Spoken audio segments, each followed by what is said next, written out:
주님의 크신 위로와 사랑이 오늘 이 예배 자리에 함께 오신 모든 분들에게 같이 하시기를 빕니다. 성경은 구약과 신약으로 되어 있습니다. 예수 그리스도를 기준으로 구약은 옛 약속이고 신약은 새 언약입니다. 구약 약속의 구약 언약의 핵심은 오실 메시아에 대한 약속입니다. 창세기 3장 15절에는 메시아가 여자의 후손으로 오실 거고, 그리고 그 여자의 후손이 사탄의 머리를 상하게 할 것이라고 약속합니다. 우리는 이것을 원시복음의 선포라고 그렇게 말을 합니다. 메시아의 사역에 대한 약속이 아주 구체적으로 아주 상세하게 소개되고 있는 성경이 바로 이사야서입니다. 이사야서는 총 66장으로 되어 있어요. 성경이 66권으로 되어 있죠. 그래서 이제 성경의 복음의 예시적인 그런 핵심을 요약한 것이 이사야다라고 그렇게 말을 해서 이사야서를 구약의 복음서라고도 그렇게 별명을 붙이고 있습니다. 그 중에서도 특별히 오늘 읽은 본문 53장, 이사야 53장은 이 땅에 오신 메시아가 하나님의 종으로서 고난받으실 것을 예언하고 있습니다. 기독교의 핵심은 바로 십자가 사건입니다. 예수님이 십자가에서 고난당하시고 죽으시고 부활하신 것이 복음의 핵심 메시지입니다. 그런데 정말 중요한 것은 그 예수님의 고난이 나와 무슨 관계가 있는가 하는 것입니다. 예수님의 고난이 나에게 어떤 의미가 있느냐 하는 그것입니다. 어느 교회 집사님이 시어머니를 전도를 했어요. 시어머니를 전도해서 교회에 이렇게 모시고 다니고 이제 세월이 흘러서 드디어 시어머니가 세례를 받게 되었습니다. 세례를 받으려면 먼저 세례 예비자 교육을 받잖아요. 그리고 세례 예비자 교육이 끝나면 이제 최종적으로 세례 문답을 거치게 됩니다. 근데 며느리는 이제 시어머니가 나이가 드신 분이라 아무래도 이런 그 교육 과정이 조금 버거우시니까 몇 가지 중요한 그 사항을 핵심적으로 이제 팁을 드렸어요. 요령을 알려드렸어요. 어머님, 목사님이 이제 세례 문답을 하실 때 정말 중요한 질문을 하실 텐데 목사님이 이렇게 물으실 겁니다. 예수님이 왜 십자가에서 죽으셨죠? 이렇게 물을 겁니다. 그러면 어머니, 내 죄 때문이라고만 대답하시면 됩니다. 그렇게 말을 했어요. 알겠다. 다음 주일날 이제 예배 후에 이제 담임 목사님과 세례 문답을 하게 되었어요. 목사님은 이 모매님에게 모매님 정말 가장 중요한 질문입니다. 세례 받으시기 전에 예수님께서 왜 십자가에 죽으셨습니까? 그러자 이 시어머니는 조금도 지체 없이 이렇게 말합니다. 그것은 우리 며느리 죄 때문이라고 그러더군요. 여러분은 어떻게 대답하시겠습니까? 예수님의 고난과 죽으심이 바로 여러분에게는 어떤 의미가 있습니까? 오늘은 종려주일입니다. 이번 주간은 고난주간입니다. 영어로는 홀리위기라고 하지 않습니까? 거룩한 주간. 다음 주일은 부활주일입니다. 이 세상에 메시아로 오셔서 세상의 구주로 오셔서 고난받으시고 죽으신 이 주간을 거룩한 주간이라고 합니다. 고난주간이지만 고난받는 하나님의 종 예수님의 고난이 나에게 어떤 의미가 있는지, 나와 무슨 상관이 있는지 오늘은 묵상해 보기를 원합니다. 첫 번째로 예수님의 그 고난은 우리의 질고와 슬픔을 담당해 주신 고난입니다. 오늘 본문 4절 말씀 같이 한번 읽습니다. 다시 한번. 그는 실로 우리의 질고를 지고 우리의 슬픔을 당하였거늘 우리는 생각하기를 그는 징벌을 받아 하나님께 맞으며 고난을 당한다 하였노라. 이 구절은 너무나도 유명해서 우리가 신앙생활하면서 교회 다니면서 너무나 많이 들은 말씀이에요. 근데 우리가 그것을 객관자의 입장으로 다른 사람에게는 그럴지 몰라도 나에게는 아무 상관이 없다, 그렇게 생각하면서 신앙생활하는 경우가 많이 있는 것 같아요. 예수님께서 우리의 질고를 지고 우리의 슬픔을 당하셨단 말입니다. 십자가에서. 여기서 질고는 무엇입니까? 육신의 질병과 마음의 고통입니다. 인간의 삶은 누구도 예외 없이 질병과 고통의 연속입니다. 그 질병과 고통은 언제 벗을 수 있냐면 우리 육신이 죽을 때 비로소 벗을 수가 있는 거예요. 역사 이래로 이 질고가 없이 살아간 사람은 아무도 없습니다. 아무리 불경기가 와도 병원은 불경기가 없어요. 사람들은 항상 건강에 관심이 많습니다. 유대인의 지혜서인 탈무드에 보면 여러 가지 지혜에 관한 글이 나오는데 그 중에서도 건강에 관한 지혜의 글이 많이 있습니다. 그 탈무드의 그 지혜의 그 글에 보면 세 가지 건강 규칙이 나옵니다. 세 가지 건강 규칙이 우선 청결하라. 아침에 찬물로 눈과 손을 씻고 저녁에 따뜻한 물로 손과 발을 씻는 것이 어떤 약보다 좋다. 두 번째, 음식을 절제하라. 자기 위의 용량의 3분의 1은 음식을 먹고 3분의 1은 물을 마시고 3분의 1은 비워두라. 40세가 되기 전까지는 먹는 것이 이롭고 40세 이후에는 마시는 것이, 물을 마시는 것이 더 이롭다. 셋째, 몸을 적당히 계속 움직여라. 너무 오래 앉아있지 말라. 위와 장애 그리고 치질에 좋지 않다. 너무 오랫동안 서 있지 말라. 심장에 좋지 않다. 너무 오랫동안 걷지 말라. 눈에도 좋지 않다. 네 번째, 잘 휴식하라. 밤에 해 떨어지면 자라.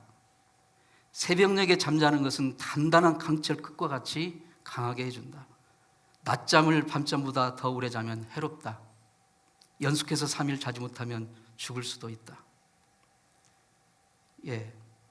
그 건강에 관한 굉장히 중요한 그 인사이트를 주는 그런 글입니다.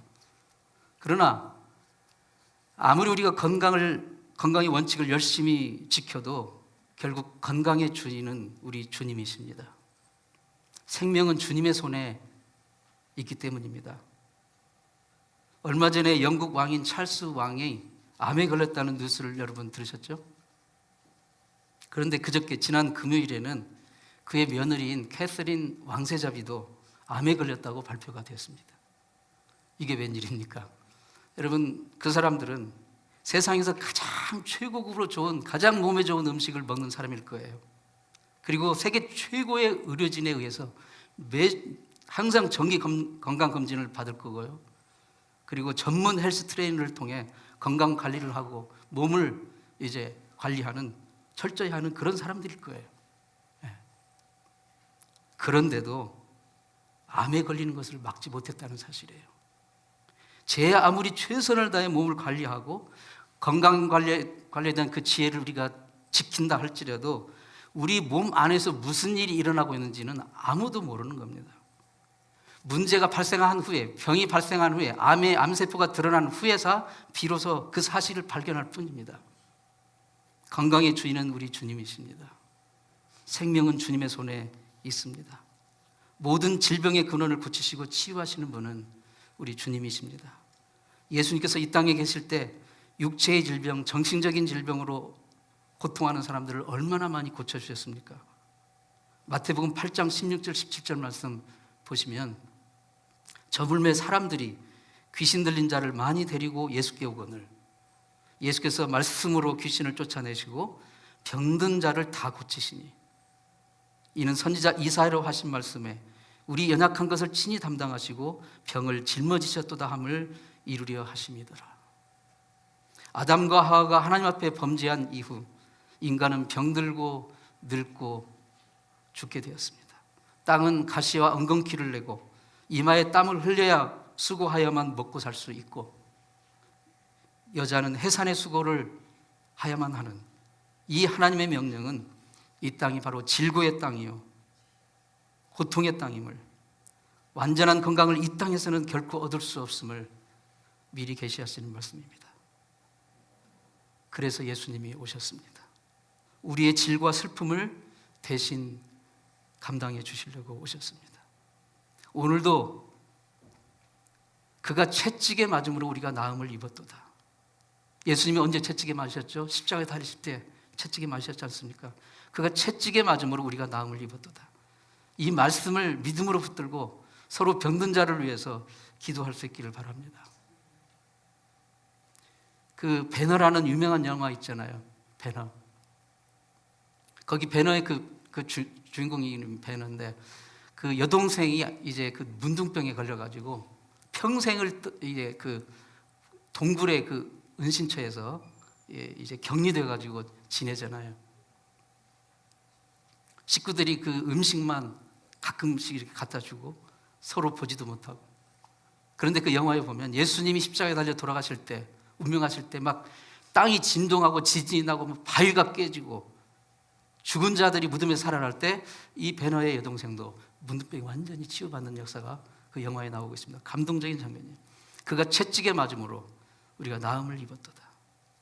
예수 이름으로 바로 이 말씀 붙들고 기도할 때 우리의 질과 슬픔이 떠나고 질병이 치유되는 역사가 일어나는 줄 믿습니다. 나의 질과 슬픔을 십자가에서 감당하여 주심으로 그것을 믿음으로 고백할 수 있기를 바랍니다. 두 번째로 예수님의 십자가의 고난은 우리의 허물과 죄악을 대신 짊어지신 것입니다. 오늘 본문 5절 6절 말씀 다시 한번 읽습니다. 그가 찔림은 우리의 허물을 인하며 그가 상함은 우리의 죄악을 인함이라. 그가 징계를 받음으로 우리가 평화를 누리고 그가 채찍에 맞음으로 우리가 나음을 입었도다. 우리는 다 양 같아서 그릇 행하여 각기 제 길로 갔거늘 여호와께서는 우리 무리의 죄악을 그에게 담당시키셨도다. 우리의 허물과 죄악을 감당하시려고 죄 없으신 예수님이 이 땅에 오셔서 찔리시고 상하시고 채찍 맞으시고 징벌을 당하시고 침뱉음을 당하시고, 예수님 외에는 이 세상에 허물이 없는 사람이 없습니다. 이 세상에 죄 없는 사람은 하나도 없습니다. 지난 금요일에는 미시간이 하루 종일 눈이 퍼부었잖아요. 막 7인치 그렇게 넘게 왔는데요. 근데 어제는 또 토요일은 갑자기 아침부터 햇빛이 찬란하게 빛났어요. 오랜만에 밝은 햇살이 빛이 오니까 온 집안이 환하게 밝아서 너무 좋았습니다. 근데 우리가 매일 집안을 청소해도요, 햇빛이 탁 빛에 들어오게 되면 뭐가 보입니까? 수많은 먼지들이 이렇게 날아다니는 것이 보입니다. 하나님의 말씀에 비춰보면요, 우리의 마음이 그렇습니다. 성경이 뭐라고 말합니까? 만물보다 부패하고 가장 더러운 것이 사람의 마음이라고. 우리 주변에 더러운 것을 많이 봅니다. 음식물 쓰레기 얼마나 더럽습니까? 화장실 쓰레기통에 있는 쓰레기 얼마나 더럽습니까?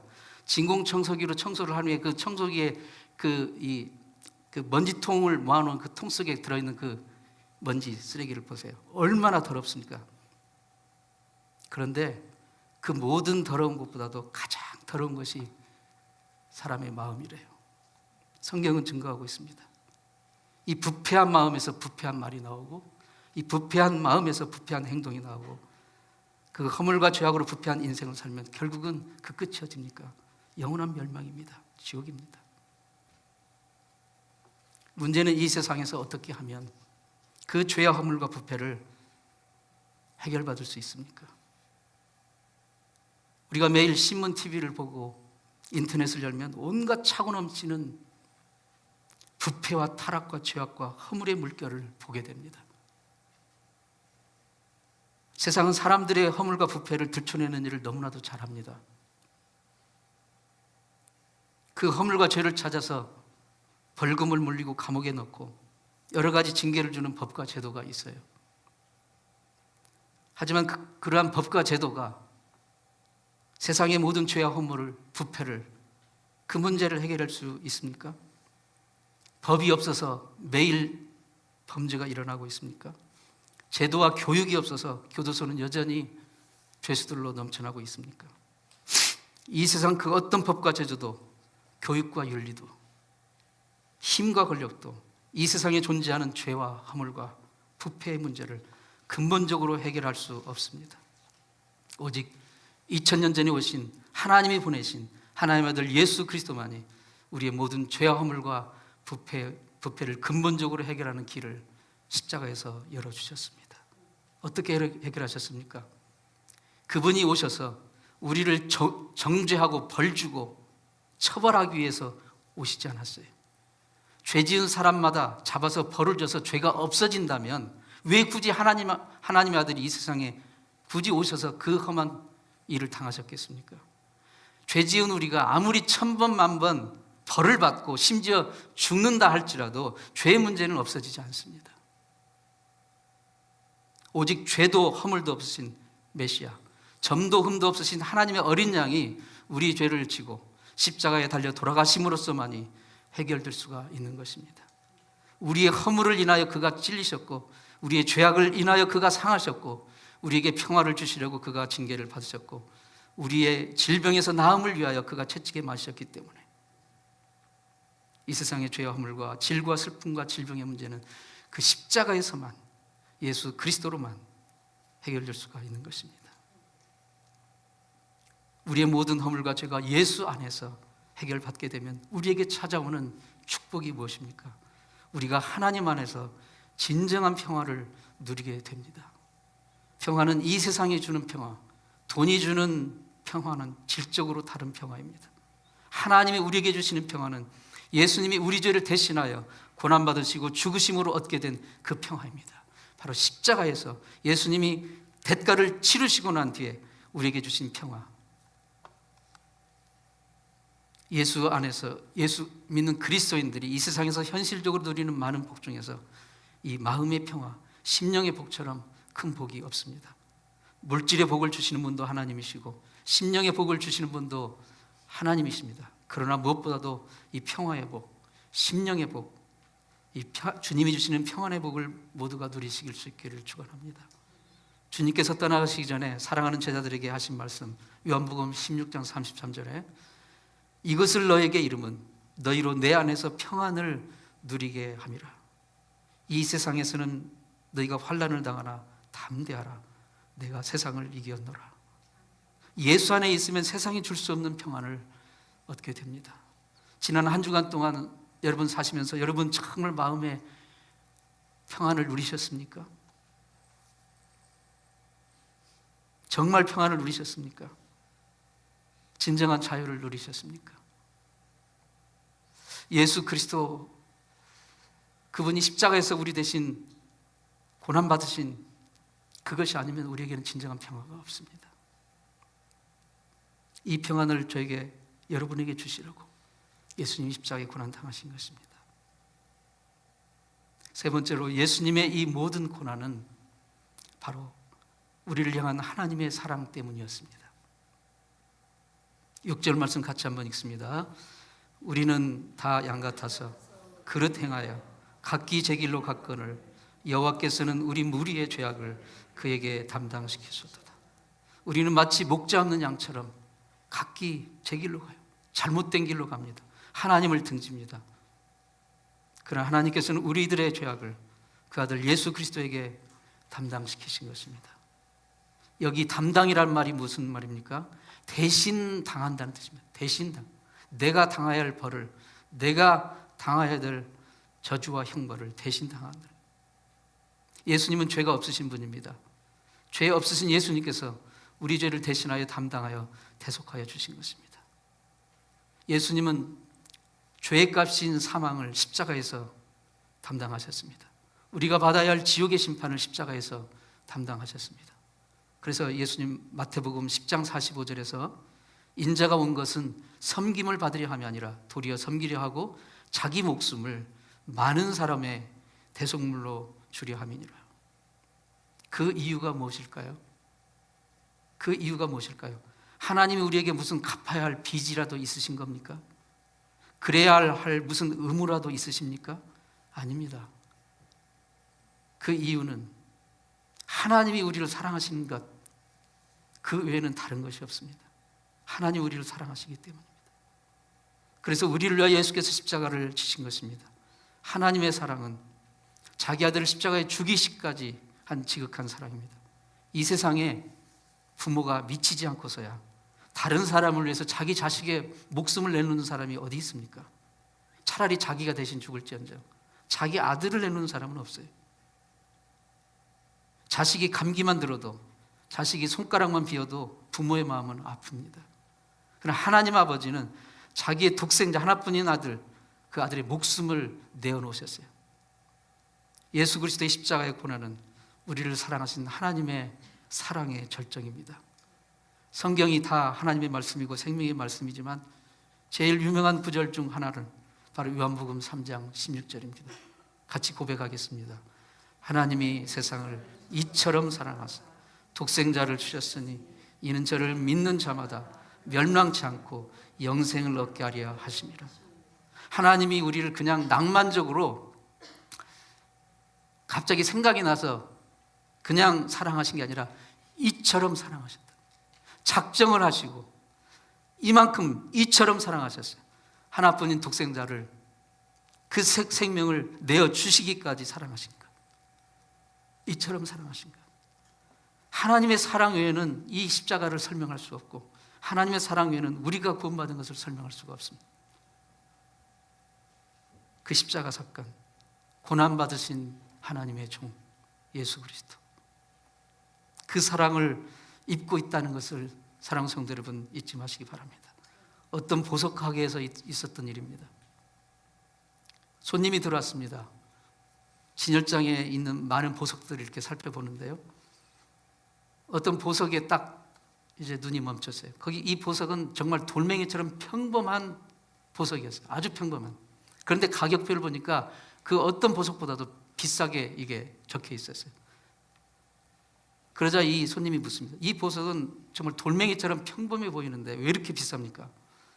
그러자 보석상 주인은 아무 말 없이 그 보석을 두 손으로 감싸듯이 꼭 감싼 뒤에 어루만지고 그리고 잠시 후에 손을 폈습니다. 그러자 그 돌멩이처럼 평범한 보석에서 영롱한 무지갯빛 빛이 빛나고 있었습니다. 주인이 손님에게 설명을 했습니다. 이 오팔이라는 보석은 사람 손으로 따뜻이 감싸주면 이렇게 아름다운 빛을 낸답니다. 이게 바로 하나님이 우리에게 베푸신 사랑입니다. 예수께서 우리 죄를 위해서 십자가에서 고난당하시고 보혈을 흘려 돌아가셨을 때 정말 별 보잘것없는 평범한 돌 같은 길 잃은 양 같은 우리를 하나님께서 은혜와 사랑의 손길로 감싸주시는 순간이었던 것입니다. 그래서 우리는 영롱한 빛을 발하는 존귀한 존재가 되었습니다. 사랑하는 성도 여러분, 하나님은 저와 여러분을 사랑하십니다. 하나님이 나를 사랑하신다.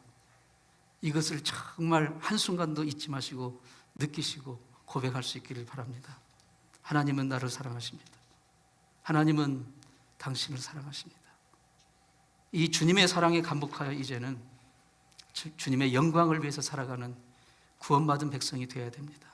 주님은 이제 우리가 구원받은 하나님의 백성으로 하나님의 사랑받는 자녀로 영롱한 빛을 발하는 그런 존재로 살기를 원하십니다. 그 지극한 하나님의 사랑의 은혜를 잊지 않고 살아가는 천국 백성으로 살기 원하십니다. 고난주간을 맞이했습니다. 나를 위해 고난받으신 하나님의 종 메시아 예수 그리스도의 그 고난이 다른 사람이 아니라 바로 나에게, 바로 나를 위해 한 것이다. 깊이 묵상하고 기도하면서 특별히 권면합니다. 이번 한 주간 고난주간 동안에 우리가 특별히 정말 여러 가지를 할 수 있겠지만 내가 하나님 앞에 바로 나아가지 못하게 하고 하나님과 관계를 방해하는 나쁜 습관이 있다면 이번 한 주간 동안 작정을 하시고 그 나쁜 습관을 절제하는 그런 훈련을 해보시길 바랍니다. 그리고 주님이 우리 죄 대신해서 십자가 돌아가시고 무덤에 머무셨던 금요일과 토요일 이틀은 한 끼씩이라도 금식할 수 있기를 바랍니다. 기도하겠습니다. 하나님 아버지, 길 잃은 양처럼 발에 치이는 흔한 돌멩이처럼 덧없는 인생, 멸망의 길로 내려가던 우리를 구하여 내시고 십자가에 달려 몸과 살갑지 찢으시고 거룩한 보혈 흘려 우리를 구원하신 주님의 대속의 고난과 그 사랑, 그 의미를 깊이 묵상하는 이번 고난주간이 되게 주옵소서. 하나님의 그 크신 은혜와 사랑을 입은 자로서 그 사랑을 헛되이 하는 삶을 살지 않게 해주시고 주님의 그 고난이 내 삶 가운데 온전히 체화되어서 정말 하나님의 영광을 드러내고 하나님의 선하신 아름다움을 드러내고 하나님의 사랑을 드러내는 그런 우리가 될 수 있도록 도와주옵소서. 예수님의 이름으로 기도합니다. 아멘.